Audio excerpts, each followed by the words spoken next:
I'm writing today because I desperately need your advice. I'm in a challenging situation with my mother-in-law, and it's affecting my marriage and my mental well-being. I'm Suri, 28, and I've been married to my husband Raj for about a year now. What should have been a happy first year of marriage has been anything but due to one issue that might seem small at first glance, but has been driving a wedge between us. My mother-in-law won't let me cook for my husband. I understand that cultural differences can cause misunderstandings, but this situation has spiraled out of control, and I feel helpless. Let me explain what's been going on and how it all began. To give you a little context, Raj and I met about 3 years ago through mutual friends. Our relationship was a whirlwind romance, and after dating for 2 years, we decided to tie the knot. I knew Raj was the one for me from the start. He's loving, supportive, and incredibly charming. I felt so lucky to have him in my life. Raj comes from a traditional Asian family, and his parents are first-generation immigrants. They have strong cultural values, which I completely respect and admire. I, too, have a deep appreciation for my own cultural roots, being from a diverse background myself. I thought our families would blend beautifully, but I wasn't prepared for the cultural challenges that lay ahead. Raj lived with his parents until we got married, as is customary in his culture. His mother, Priya, is a wonderful cook, and she took great pride in preparing meals for Raj and the entire family. Raj used to rave about her cooking, and I was excited to learn some recipes from her after we got married. The tension began almost immediately after Raj and I moved into our own apartment post-wedding. My mother-in-law, Priya, started sending over food containers filled with home-cooked meals for Raj every single day. At first, I thought it was sweet, a thoughtful gesture from a loving mother. I appreciated the sentiment and enjoyed the delicious meals she prepared. However, this gesture quickly became overbearing. Every day, without fail, Priya would send food, leaving me with little opportunity to cook for Raj myself. I tried to ignore it initially, thinking it would taper off as she adjusted to our new life as a married couple, but it didn't.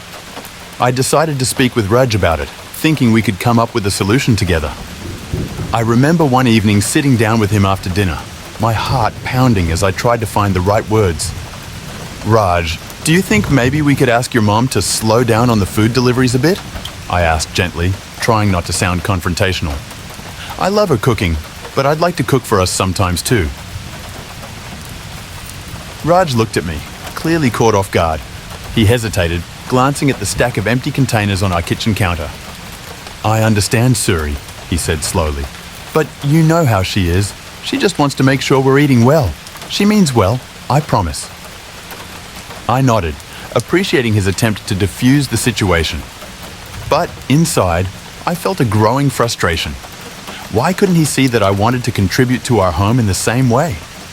The problem persisted, and soon I noticed other subtle ways my mother-in-law undermined me. Whenever we visited Raj's parents, Priya would make comments that seemed innocuous on the surface, but were loaded with passive-aggressive undertones. During family gatherings, she would often ask Raj if he was eating well and if I was taking care of him properly. Her questions always carried a hint of doubt, as if she were questioning my ability to care for him. It stung every time, leaving me feeling inadequate and judged. One weekend, we went to Raj's parents' house for dinner, and as usual, Priya had prepared a feast. As we sat around the table, she turned to Raj with a smile and said, "You look like you've lost weight, dear. Are you eating enough at home?" "Suri, dear, you should learn to make his favorite dishes. I'll teach you." I forced a smile, my cheeks burning with embarrassment. I couldn't believe she would say that in front of everyone. Raj gave me an apologetic look, but remained silent, which only added to my frustration. Her comments and actions left me feeling like an outsider in my own marriage, and I knew I had to address it before it drove a wedge between Raj and me. Despite my mother-in-law's insistence on providing meals, I was determined to cook for Raj. Cooking is one of my passions, and I wanted to share that with him. I spent time planning out meals, looking up new recipes, and gathering ingredients for dishes I thought Raj would enjoy. One evening, I decided to surprise Raj with a homemade dinner after work. I spent hours preparing his favorite curry dish from scratch, hoping it would show him how much I cared. Just as I was finishing up, there was a knock at the door. It was Priya, holding a bag full of food containers. I was taken aback. She hadn't mentioned she was coming over. "Oh, I just thought I'd drop off some dinner for you both," she said, breezing past me into the kitchen. She took one look at my homemade meal and frowned slightly, as if she disapproved.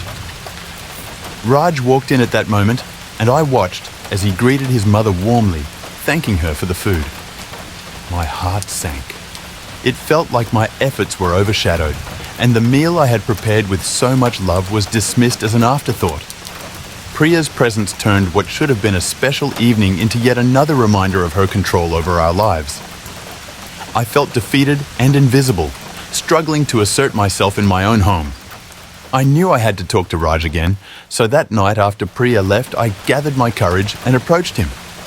"Raj, I need to talk to you about your mom," I began, trying to keep my voice steady.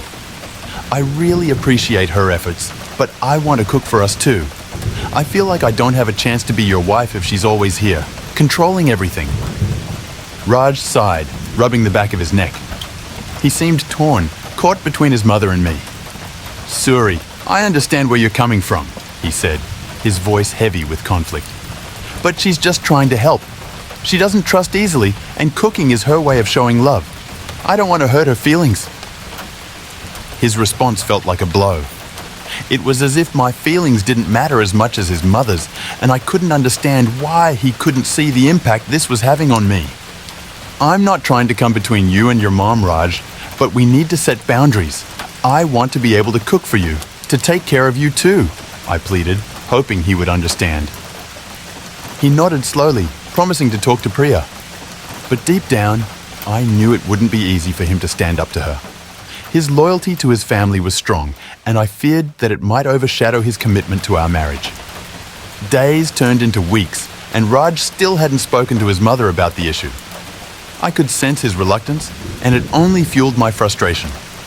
I decided to take matters into my own hands and attempt to have a conversation with Priya myself.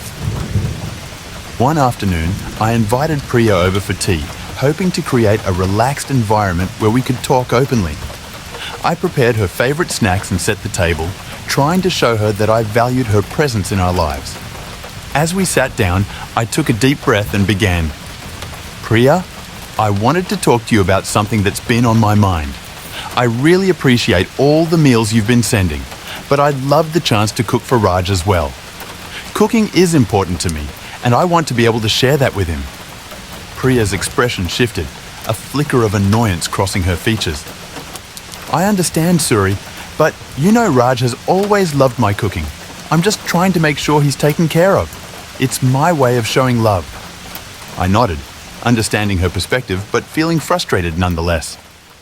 "I know, and I appreciate it, but I think it's important for me to have a chance to care for him too, in my own way." She looked at me, her gaze unwavering. "I'll think about it, Suri, but you need to understand that I've been doing this for years. It's hard to just stop." Her response was disheartening, and I left the conversation feeling more defeated than ever. It seemed like no matter what I said, Priya was set in her ways and unwilling to compromise. The breaking point came during a family gathering at Raj's parents' house. Priya had once again prepared an elaborate meal, and as we sat down to eat, she made a comment that pushed me over the edge. "I'm glad I can still cook for Raj. He always says my food is better than anything else he's had," she said with a smug smile, glancing in my direction. It felt like a deliberate jab, and I couldn't take it anymore. I excused myself from the table, feeling the sting of tears in my eyes.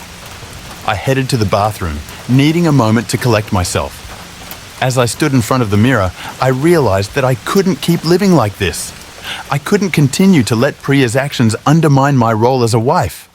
I needed to stand up for myself and demand the respect I deserved. After gathering my composure, I returned to the table, determined to address the issue once and for all. I looked at Raj, silently pleading for his support.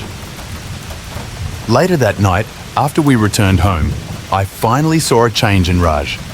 He seemed to have realized the impact his mother's actions were having on our marriage. Suri, I'm sorry for how things have been.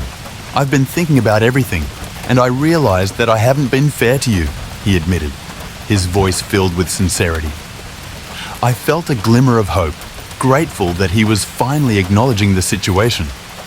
Thank you, Raj. I just want to feel like we're building a life together, not just living under your mom's influence.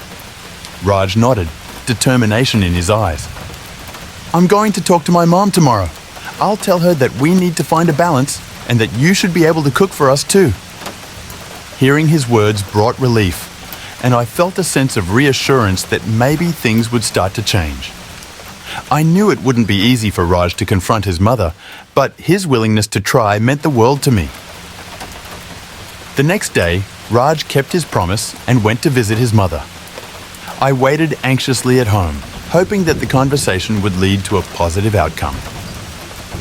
When Raj returned, he seemed drained but resolute. I talked to her, Suri. It was tough, but I think she finally understands where we're coming from. I told her, Mom, I love your cooking, but Suri wants to cook for me too.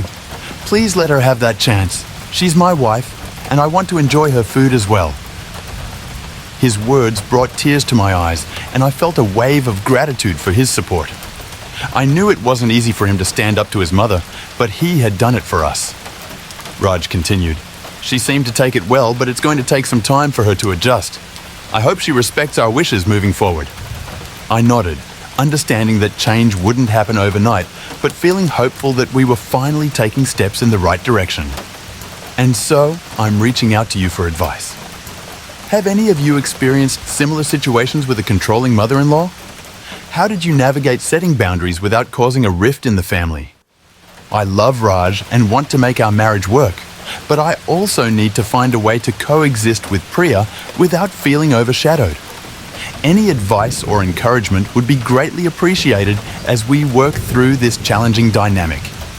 Thank you for taking the time to read my story and for any insights you can offer. I'm hopeful that, with your help, we can find a way to create a harmonious balance in our lives.